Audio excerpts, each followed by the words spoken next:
Assalamualaikum warahmatullahi wabarakatuh. Selamat datang di Tenda Misteri.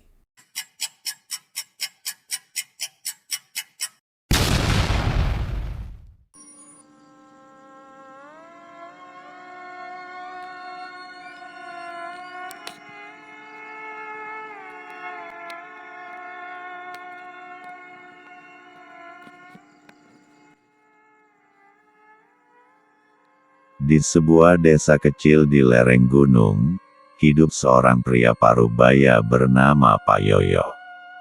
Ia dikenal sebagai penjual sate pikul keliling yang selalu berjualan dari sore hingga malam. Suaranya yang memanggil, sate ye, menjadi penanda waktu bagi warga desa. Namun, belakangan ini, banyak yang merasa suara itu terdengar lebih larut dari biasanya, bahkan sampai lewat tengah malam. Suatu malam, Pak Yoyo pulang ke rumah lebih cepat dari biasa. Ia terlihat pucat dan gemetar. Istrinya, Bu Warti, khawatir melihat suaminya yang duduk termenung dengan tatapan kosong. "Ada apa, Pak?" tanya Bu Warti. Pak Yoyo menghela napas panjang. "Aku tadi jualan ke arah kuburan tua di pinggir hutan. Biasanya nggak pernah sampai situ. Tapi tadi, aku seperti dituntun buat ke sana." Ia bercerita bahwa saat hendak balik arah, ia melihat bayangan seseorang berdiri di bawah pohon besar dekat kuburan. Karena mengira itu pelanggan, ia pun menghampiri. Dia perempuan, pakai kebaya putih, rambutnya panjang banget, nutupin wajah.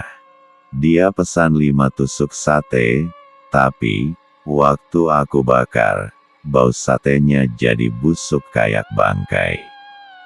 Pak Yoyo mengaku mencoba menahan diri, lalu menyodorkan satenya.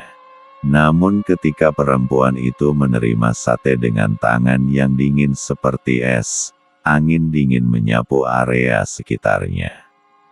Lalu, perempuan itu menghilang begitu saja, meninggalkan aroma anyir dan asap yang tak mau padam.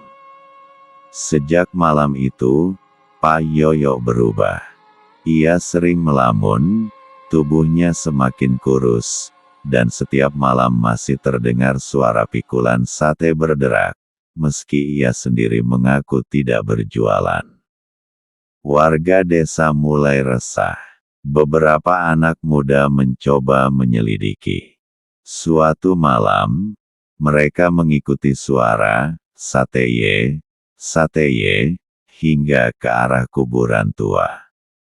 Di sana, mereka melihat sosok Pak Yoyo sedang memanggang sate, tapi tidak sendiri. Di sebelahnya, ada sosok perempuan berkebaya putih duduk menatap sate yang terbakar. Anehnya, wajah Pak Yoyo terlihat bahagia, seperti tak sadar apa yang ia lakukan. Saat para pemuda mencoba memanggilnya, ia menoleh, dan wajahnya telah penuh luka bakar, matanya kosong seperti mayat.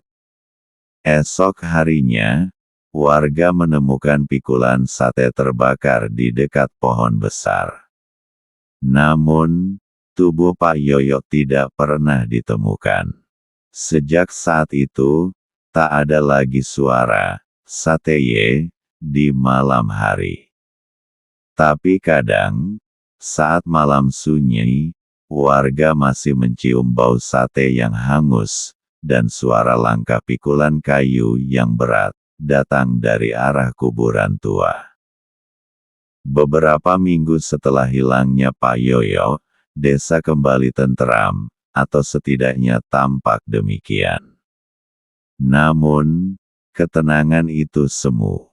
Banyak warga mengeluh mengalami mimpi buruk yang sama. Mereka tersesat di kuburan tua, dihampiri sosok perempuan berkebaya putih yang menyodorkan tusuk sate, dan ketika mereka tolak, perempuan itu menjerit hingga telinga terasa berdarah. Salah satu warga, Juna, pemuda berusia 25 tahun yang ikut menyelidiki malam hilangnya Pak Yoyo, mulai bertingkah aneh. Ia tak banyak bicara, matanya sering menatap kosong keluar jendela, dan setiap malam mengucap kata yang sama berulang-ulang. Lebih besar dari 5 tusuk, darahnya manis. Dia bilang, sate manusia lebih enak. Orang tua Juna panik dan membawanya ke dukun desa. Sang dukun, Mbah Rekso, hanya perlu melihat mata Juna sekali sebelum wajahnya berubah tegang. Lebih besar dari anak ini sudah ditandai oleh penunggu pohon besar itu. Mbah Rekso kemudian mengumpulkan beberapa warga dan menceritakan kisah lama yang telah dilupakan. Pohon besar di kuburan itu dulunya tempat pembuangan mayat hasil pesugihan. Dulu, ada seorang dukun wanita yang menjual sate dengan daging manusia untuk mempersembahkan jiwa kepada iblis penjaga hutan. Setelah tewas dibakar massa, arwahnya terikat di sana, menanti jiwa-jiwa baru untuk dikorbankan. Ia butuh tukang sate baru untuk meneruskan perjanjiannya. Pak Yoyo, tanpa sadar, telah mewarisi kutukan itu. Malam Jumat Kliwon, suara pikulan sate terdengar lagi. Tapi kali ini lebih keras dan cepat, seperti sedang dikejar sesuatu. Beberapa warga mengintip dari celah jendela dan melihat sosok laki-laki membawa pikulan, tapi tubuhnya terbakar sebagian, wajahnya setengah hancur. Ia menatap rumah demi rumah dengan mata kosong, kadang berhenti dan mengangkat satu tusuk sate, darahnya menetes dari daging. Aroma amis itu menembus kayu, menembus dinding rumah, masuk ke paru-paru dan membuat siapapun yang menciumnya berhalusinasi. Beberapa warga mulai histeris, ada yang menjerit dan lari ke hutan, ada yang muntah darah. Mbah Rekso akhirnya melakukan ritual pemanggilan arwah untuk mengakhiri teror ini. Malam itu, di bawah bulan gelap dan angin yang mendesis seperti bisikan, ia bersama 5 orang warga mendatangi pohon besar. Mereka membawa tanah kuburan dari makam Pak Yoyo dan sebilah keris pusaka. Tapi saat mereka tiba di sana, mereka melihat Pak Yoyo berdiri sambil membakar sate, tubuhnya penuh luka bakar, namun matanya meneteskan air mata.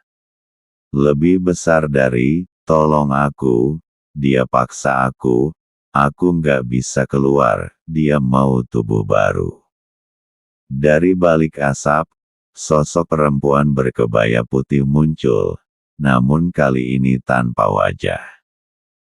Hanya lubang hitam menganga di tempat mata dan mulutnya. Ia terbang melayang ke arah mereka sambil tertawa melengking. Tangannya yang panjang mencoba meraih keris pusaka. Ritual pun dilakukan, tapi tidak mudah. Beberapa warga yang ikut kesurupan, tubuh mereka melayang dan menyemburkan darah dari mulut. Mbah Rekso akhirnya berhasil menancapkan keris ke batang pohon besar itu, dan pohon itu menghitam, lalu retak, sebelum akhirnya terbakar sendiri dengan api hitam. Jeritan Pak Yoyo dan perempuan itu menggema bersamaan, lalu hening. Setelah malam itu, suara pikulan tak pernah terdengar lagi. Tapi sate menjadi makanan yang tabu di desa itu. Setiap orang yang mencoba menjual atau memasaknya, akan bermimpi melihat Pak Yoyo berdiri di dapur mereka, sambil berkata, "Lebih besar dari sate, untuk dia, 1 tusuk dagingmu.